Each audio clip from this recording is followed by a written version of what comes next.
ನಮಸ್ತೆ ಮಿತ್ರಾಣಿ. ಇಂದು ನಾವು ಬೆಂಗಳೂರು ನಗರದ ಅತಿ ಪುರಾತನ ದೇವಾಲಯವಾದ ಗವಿಗಂಗಾಧರೇಶ್ವರ ದೇವಸ್ಥಾನದಲ್ಲಿದ್ದೀವಿ.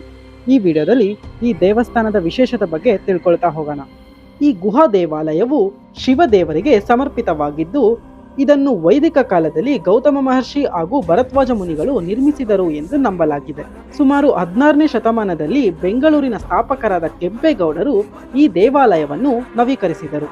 ಈ ದೇವಾಲಯದ ಮುಂದೆ 2 ಕಲ್ಲಿನ ಡಿಸ್ಕ್ಗಳನ್ನು ನೋಡಬಹುದು. ಅವುಗಳನ್ನು ಸೂರ್ಯಪಾನ ಮತ್ತು ಚಂದ್ರಪಾನ ಎಂದು ಕರೆಯಲಾಗುತ್ತದೆ.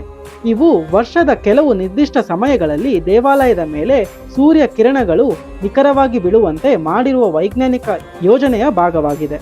ಇದಲ್ಲದೆ ಇಲ್ಲಿ ಇನ್ನೂ 2 ಸ್ತಂಭಗಳನ್ನು ನೋಡಬಹುದು.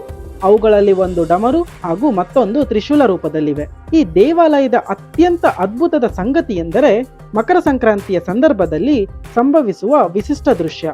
ಆ ದಿನ ಸಂಜೆ ಸೂರ್ಯನ ಕಿರಣಗಳು ನಂದಿಯ ಕೊಂಬುಗಳ ನಡುವಿನ ಕಮನಿನ ಮೂಲಕ ಹಾದು ಹೋಗಿ ಗುಹೆಯೊಳಗಿನ ಶಿವಲಿಂಗದ ಮೇಲೆ ನೇರವಾಗಿ ಬಿಡುತ್ತವೆ. ಈ ಬೆಳಕು ಸುಮಾರು 1 ಗಂಟೆಯ ಕಾಲ ಒಳಾಂಗಣ ವಿಗ್ರಹವನ್ನು ಪ್ರಕಾಶಮಾನಗೊಳಿಸುತ್ತದೆ. ಈ ಅಪರೂಪದ ದರ್ಶನಕ್ಕಾಗಿ ಪ್ರತಿ ವರ್ಷ ಜನವರಿ ಮಧ್ಯದಲ್ಲಿ ಮಕರ ಸಂಕ್ರಾಂತಿಯ ದಿನದಂದು ಲಕ್ಷಾಂತರ ಭಕ್ತರು ಈ ಗುಹಾ ದೇವಾಲಯಕ್ಕೆ ಭೇಟಿ ನೀಡುತ್ತಾರೆ. ಇಲ್ಲಿನ ಇನ್ನೊಂದು ಆಶ್ಚರ್ಯ ವಿಷಯವೆಂದರೆ ಈ ದೇವಾಲಯದಿಂದ ಕಾಶಿಗೆ ಹೋಗುವ ಸುರಂಗವಿದೆ ಎಂದು ಜನರು ನಂಬುತ್ತಾರೆ.